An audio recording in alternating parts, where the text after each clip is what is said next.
है डॉक्टर भोइटे करके, उनका कॉल आ गया मुझे कि विजय जी ऐसी ऐसी बात है, मेरे पास ऐसा ऐसा पेशेंट आया है, उस पेशेंट के नाना और नानी मेरे पास बैठे और बुरी तरह से रो रहे। वो समझ में नहीं आ रहा कि उनके फीलिंग्स किस लफ्जों में उनके पास मतलब वो बताए। रो रहे थे और उनकी एक पोती है जो तकरीबन 18-20 साल की है, यहाँ से तहसील पड़ता है कोरेगांव, वो कोरेगांव में है, वहां पर है, और उसको आपको देखने के लिए कल मॉर्निंग में जाना है। उन्होंने मुझे वो नानी का नंबर दे दिया। उसी शाम को मैंने नानी जी से कांटेक्ट किया। मैं बोला ठीक है। अब वो नाना और नानी दोनों भी टीचर है, उसी मतलब तहसील में टीचर है। तो बोले ठीक है, कल सुबह हम चलेंगे। कल मैं उनके साथ गया, वो दोनों लेके गए वहां पर। वहां पर जाने के बाद उनके उस लड़की के मतलब उनके लड़की और दामाद मतलब वो बच्ची के माँ बाप से भी मिले। काफी सीरियस लग रहे थे। उनके एक तो दोस्त भी और भी टीचर थे, दोस्त भी थे, बहुत सीरियस लग रहे थे, क्योंकि उनके घर में एक तकरीबन सा मातम सा छाया हुआ सब मैं महसूस कर रहा था। वहां जाने के बाद सबसे पहले तो उनकी फाइल वगैरह देखी बच्ची की, तो हिस्ट्री सुनी। हिस्ट्री से ऐसा पता चला कि 15 महीना पहले उसके नाक के लेफ्ट साइड में एक माउस बड़ा हुआ था, मतलब स्किन बड़ी हुई थी। तो उसके लिए वो हमारे सिटी के एक ईएनटी डॉक्टर का नाम नहीं लूंगा मैं शेयरिंग के दौरान, तो उनके पास गए थे। वहां जाने के बाद उन्होंने आज करेंगे कल करेंगे तकरीबन 6 महीने का टाइम पास कर लिया, और 6 महीने के बाद फिर उनको बुलाया ऑपरेशन के लिए। ऑपरेशन के लिए बुलाया। ऑपरेशन के दौरान पता नहीं क्या हुआ, उसके ब्रेन को जितना सफिशिएंट ऑक्सीजन जाना चाहिए था नहीं जा पाया उस बच्ची के, और वो कोमा में चले गई। जैसे कुछ देर बाद वो मतलब उन्होंने डॉक्टर ने काफी कोशिश किया, वो सक्सेस नहीं हो पाया। उसके माँ बाप और उसके नाना नानी को उनके इन्फॉर्म किया कि ये ऐसी ऐसी बात हो गई। उन्होंने बच्चे को सीधा उठाया और पुणे लेके गए। पुणे के सबसे बड़े ईएनटी हॉस्पिटल में गए। वहां डॉक्टरों से काफी दिन मतलब वहां इलाज करवाने के बाद, कई लाख रुपए खर्च करने के बाद बच्ची को कोमा की हालत में वो घर पे लेके आ गए। आने के बाद कईयों ने फंसाया, पुणे के डॉक्टर ने भी बताया कि आपका जो आपके सिटी के डॉक्टर है उनकी सबसे बड़ी गलती है कि वो सफिशिएंट ऑक्सीजन लेवल नहीं पहुंचा पाया उनके ब्रेन को, इसलिए वो कोमा में चले गए। ब्रेन सेल कुछ डैमेज हो गए। तो यहाँ आने के बाद उस डॉक्टर के ऊपर उन्होंने केस फाइल कर दिया कोर्ट में। जैसे कोर्ट का नोटिस गया, सेम डे उस डॉक्टर ने उनको 20 लाख रुपए मुआवजा दे दिया। खैर मुआवजा देने से या लेने से तो बात पूरी नहीं होती ना, बच्ची तो घर में चली गई। 15 महीने से वो बेहोश जैसी हालत में पड़ी थी, सेंसेशन नहीं था। और जब भी जग जाती थी सिर्फ आंखें खुली रहती थी, बाकी कुछ भी नहीं, बॉडी का सेंसेशन हाथ का नहीं, पैर। और वो नाक के द्वारा मतलब वो पाइप लगी हुई थी जिसके द्वारा उसको मतलब वो लिक्विड मतलब चीज दे रखी थी, देते थे वो लोग।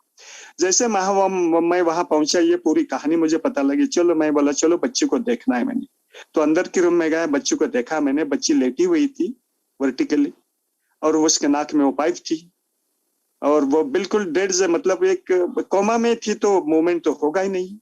तो देखने के बाद मैं थोड़ा एक्यूप्रेशर का भी थोड़ा सा जानकार हूँ, तो थोड़ा उसके एक्यूप्रेशर पॉइंट, अभी 15 महीने एक जगह पे लेटी होने के बावजूद भी वो काफी मतलब कमजोर सी हो गई थी।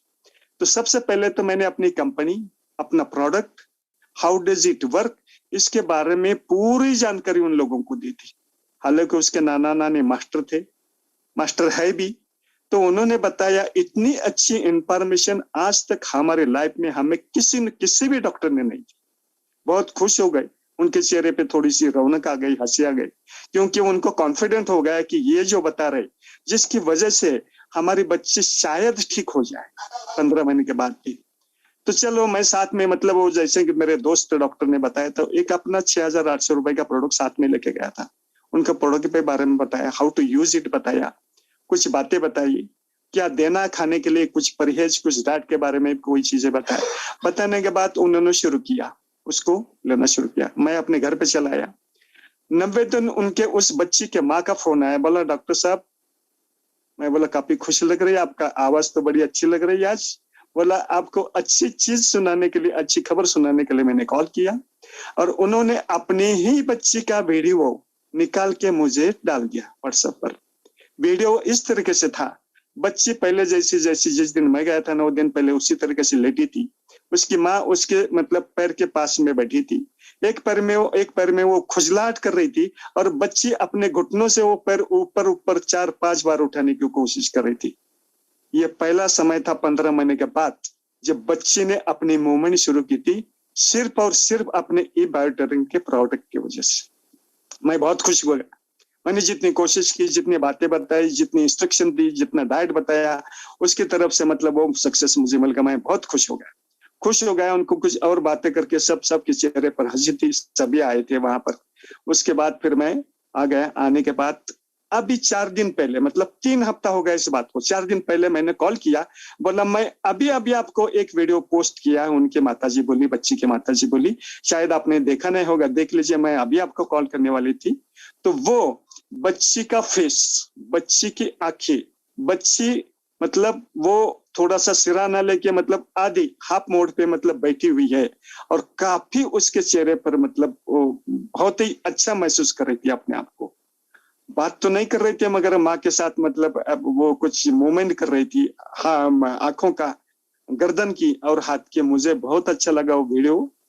और मैं इस सक्सेस से और का कारण यही है, अपना और सिर्फ अपना ई बायोटेरिंग का प्रोडक्ट। बहुत बढ़िया। हालांकि दूसरे दिन मैंने क्या किया, ये दोनों वीडियो है जो मैंने मेरे स्टेटस पे शेयर की है, आधा घंटे इनके अंदर उनके नाना जी का कॉल आया मुझको।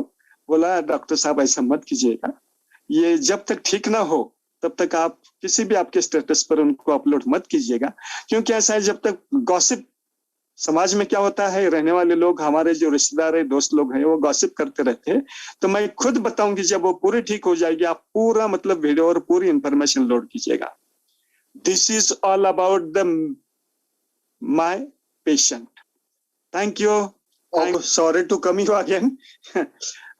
डॉक्टर साहब ने अभी जो ब्रेन रिलेटेड डिसीज के पेशेंट के बारे में जो शेयरिंग किया ना, उससे मेरे अपने पेशेंट की बात याद आ गई। जब भी मैं आप लोगों का शेयरिंग कर रहा था, सबसे पहले वो पेशेंट का जो मेरा प्रॉब्लम था वो था कि ऑक्सीजन की सप्लाई कम हो गई, जिसकी वजह से वो बच्ची कोमा में चली गई।